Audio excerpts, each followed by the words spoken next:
tanda-tanda gitu ya, dia kembali protek.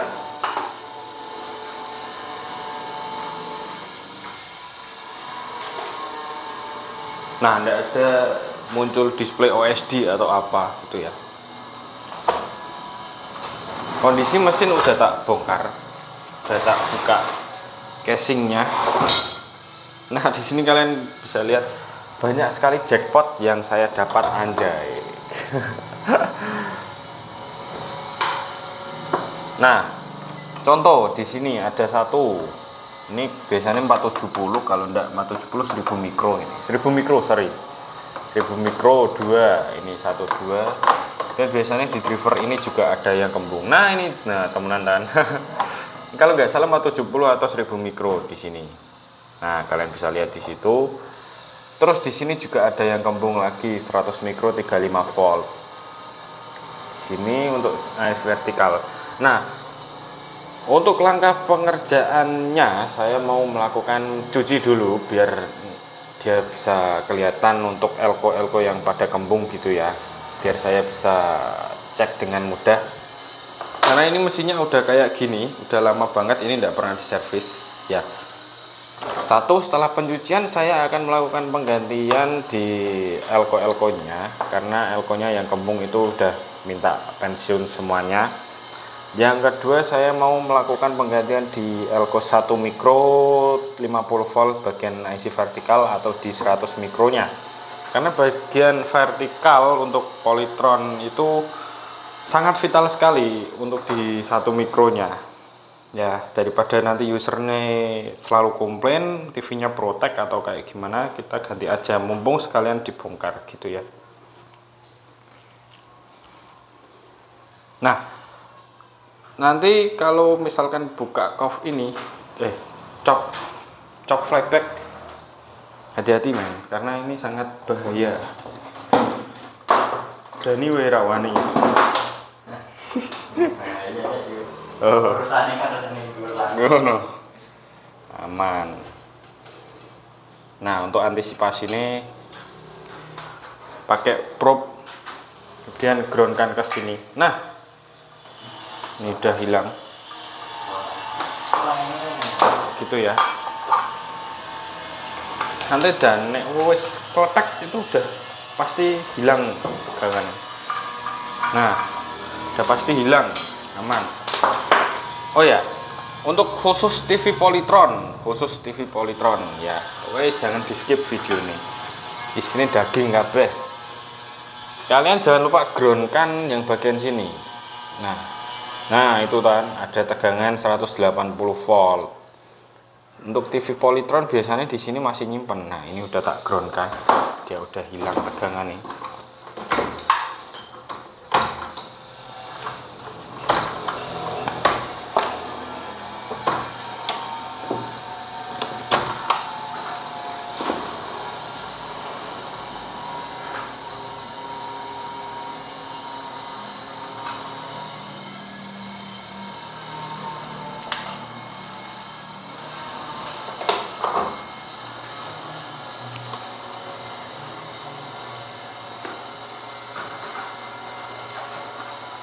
Sorry Dan, pegangin Dan.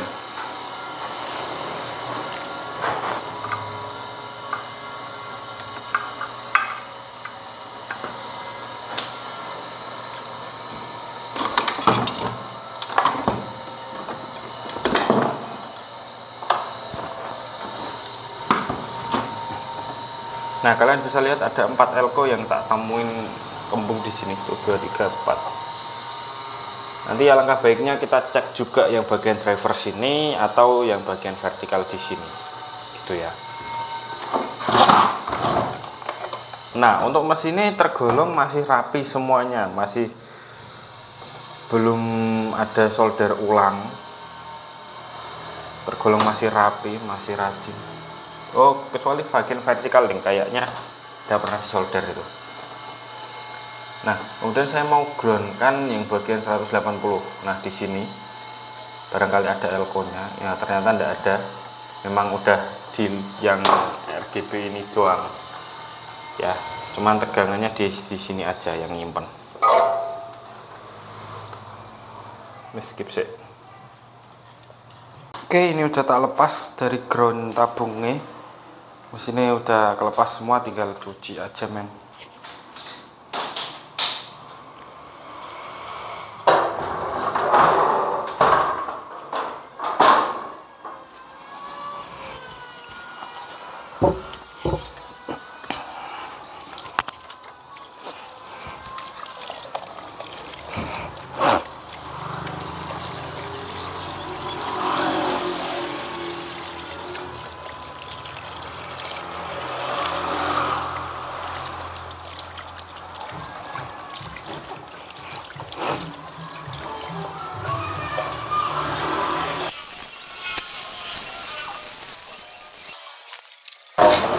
Oke, jadi ini udah kering ya men. Tapi sebenarnya sih kurang lama, tapi tidak apa-apa. Jadi kita tinggal ganti elko-nya dulu. Misal dia nanti masih ada masalah, kita akan cek tegangan yang lain gitu ya. Cek tegangannya yang bermasalah ada di mana. Tapi aku curiga ada di sini 1 2 3 4 itu, sama di IC vertikal. Yuk.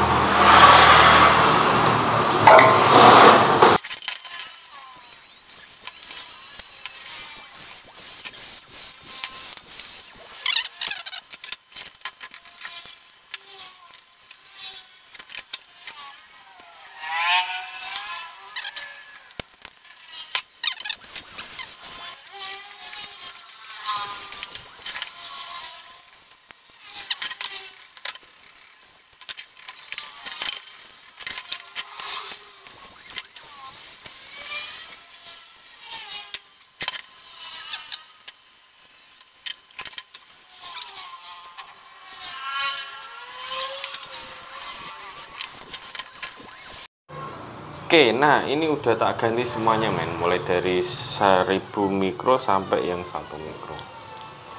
Sebenarnya 1 mikro nih kayak kalau dites ini masih bagus, tapi ya pokoknya Polytron ngerti sendiri lah. Cari aman aja. Oke, sekarang saya mau coba pasang ke tabungnya buat tes dia bisa. Anjing.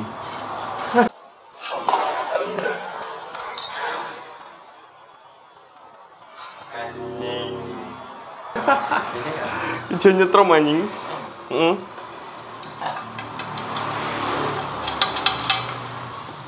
Padahal mau wis resik ya strume ya.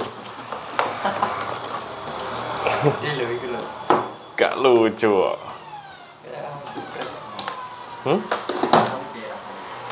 Ya kayak kesetrum. Coba ya. Loh, padahal udah habis loh men. Kalau dia masih ada strumnya, masih ada listriknya.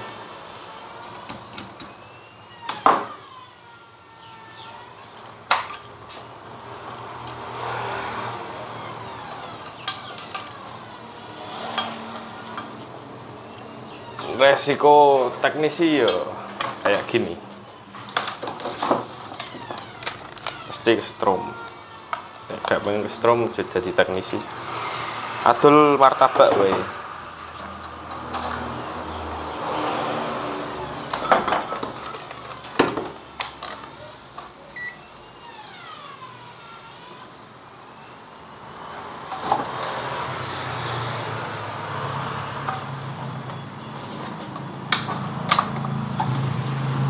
Padahal ngerti dhewe wis tak ground kan ya. Ini mau playback. Iya, setek hilang sih.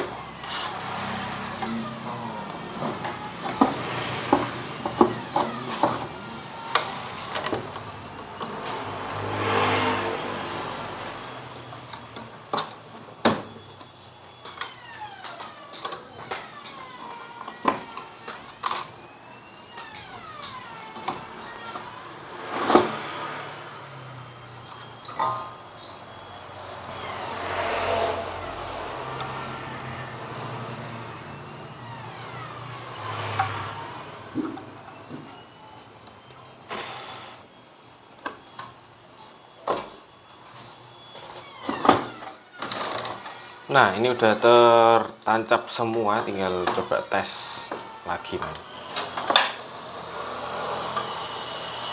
pastikan ground tabungnya ini ndak kelupaan ya, karena nek lupa bisa fatality.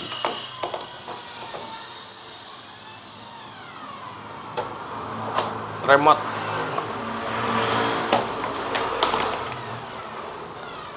C. Kayak gini aja.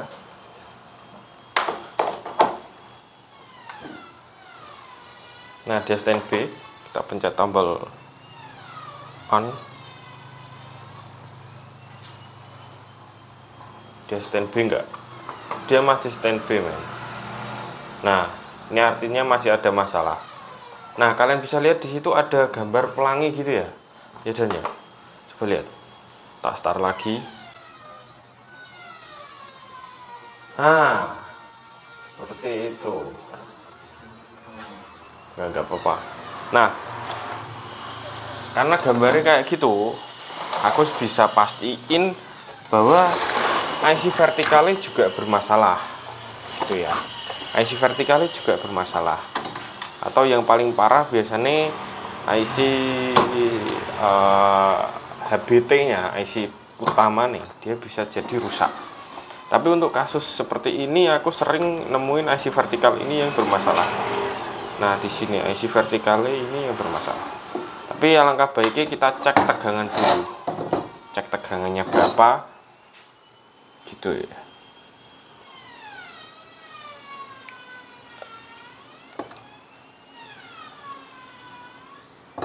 Oke, dan minta tolong cek AC sing kayak ini dan. Sebelum pengukuran tegangan aku pakai cek AC yang seperti ini, men.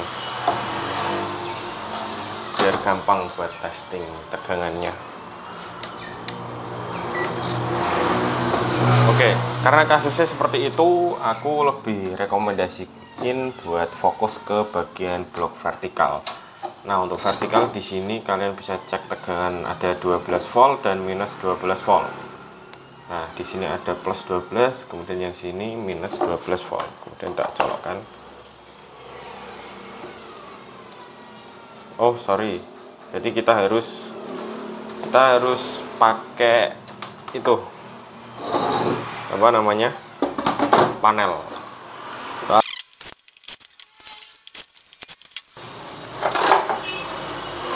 Nah, karena dia kondisi standby atau protect ya, jadi kita pakai ini.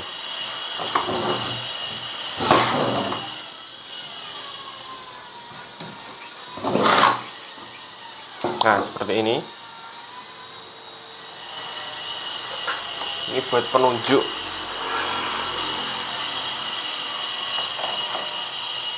Nah, ini dia posisi standby. Kita harus gerak cepat ya. Tempelkan ke sini, kemudian sambil pencet karena dia akan start. Nah, tegangan 14 voltnya ada, kemudian ini ada 13,6. Itu artinya tegangan untuk supply vertikal dia normal. Tinggal kita cek lagi di pump up di sini. Pump up adalah untuk tegangan vertikal juga. Nah, sini pump up-nya juga ada. Nah, kenapa dia masih tidak bisa start? Oke, sekarang sebelum saya melakukan penggantian IC, saya mau lihat dulu, cek apakah di IC vertikalnya dia terjadi kerusakan pada solderan atau enggak. Minta tolong atraktor dan nah,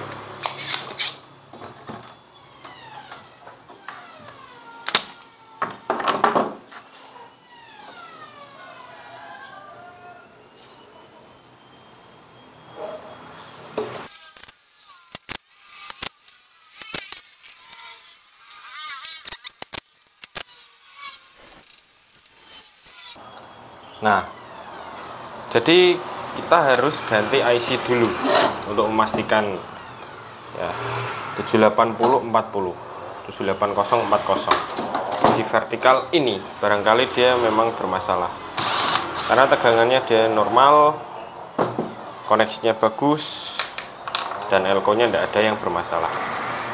Oke, Coba carikan IC 78040 kan.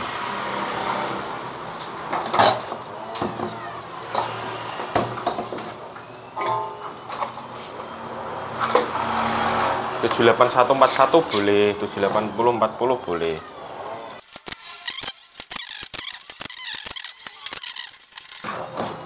HP ini 78045, tapi kita kurang di stok ya. Nah, ini untuk IC yang baru 78141. Kita akan coba ganti IC-nya, barangkali dia yang bermasalah.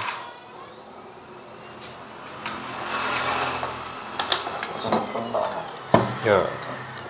Nah, ini IC yang lama, IC yang bawaan nih 78040. Kenapa saya ganti 78141? Karena kebetulan stoknya cuma ada ini.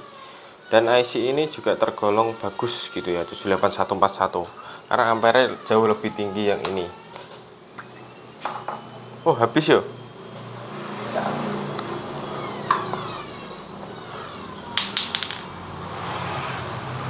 Untuk penggantian IC lebih baik kalian pakai thermal grease, man. Karena apa? Karena thermal grease ini dia lebih membantu untuk proses pentransfer panas ke heatsinknya. Gitu. Jadi misal dia tidak pakai ya bisa-bisa aja, cuman kurang maksimal gitu ya. Dan efeknya ketika IC ini ketemu yang KW misalkan, itu bisa bentar, itu enggak bisa tahan lama untuk IC ini. Wah, angel.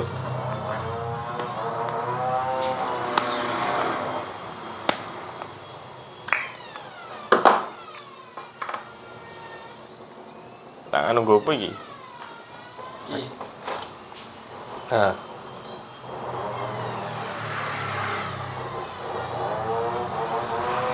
Tutup dan pakai sedikit aja, enggak terlalu banyak-banyak.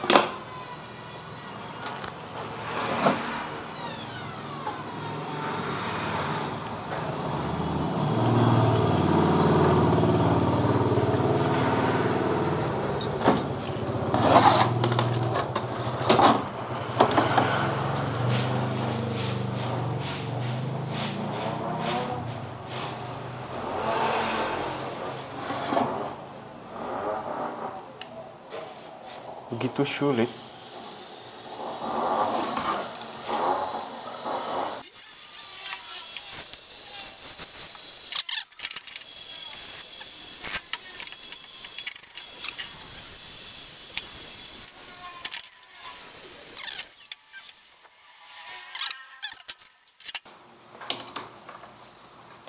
Tinggal tes lagi.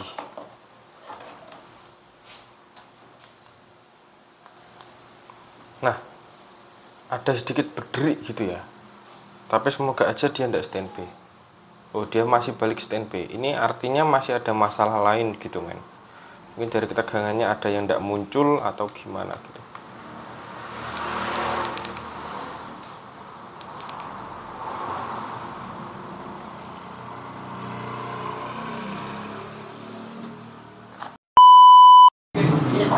Nah, jadi setelah penelusuran panjang, terus masalah ini ngopo dan iki dan. Pokoknya intinya kemarin itu, men, tak ganti ini 4725 volt di sini untuk supply plus vertikal dan minus vertikal. Ini tak ganti 1000 mikro. Kemudian IC vertikalnya ternyata pecah lagi. Nah, kemudian tak ganti lagi pakai yang baru. Nah, ini kemarin pecah sampai 2 kali. Nah, 2 kali pecah. 2 kali pecah tak ganti lagi pakai 78141. Kemudian dia gambarnya muncul setelah aku sebenarnya tadi mau ganti flyback tapi tidak jadi karena flybacknya stoknya juga bermasalah. Ternyata setelah dipasang kemudian aku tadi solder ini 180 volt nyala, men. Nah, oke, intinya kayak gitu. Mungkin aku curiga tadi di sini 470 yang aku kelupaan ngecek. Karena kemarin itu tegangannya ndak apa namanya? tidak simetris. Dari sini minus itu ada 14 volt, yang di sini cuma 12 volt. Nah, padahal elkos itu sudah tak ganti, IC-nya udah tak ganti, resistornya udah tak cek semua. Jadi masalahnya ada di sini. Gitu ya.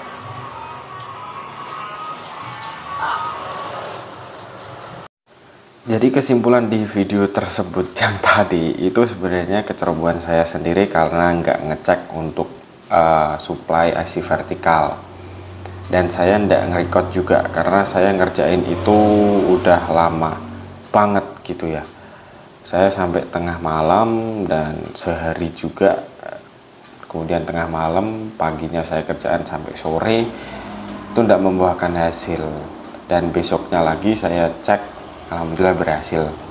Dan masalahnya sebenarnya sepele karena elko yang vertikal untuk supply positifnya itu dia berjamur, berjamur sedikit, berjamur. Meskipun fisik di luarnya saya lihat itu masih bagus, tapi di bagian bawah kakinya dia berjamur gitu ya.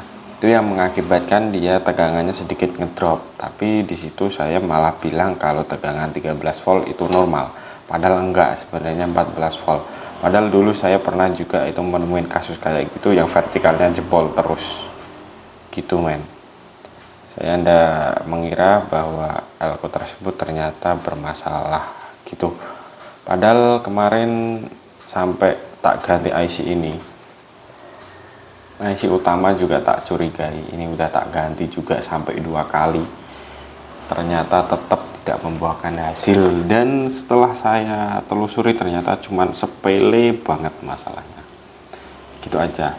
Dan tujuan untuk video saya buat ini cuman untuk sharing kepada teman-teman biar teman-teman tidak mengalami hal seperti saya.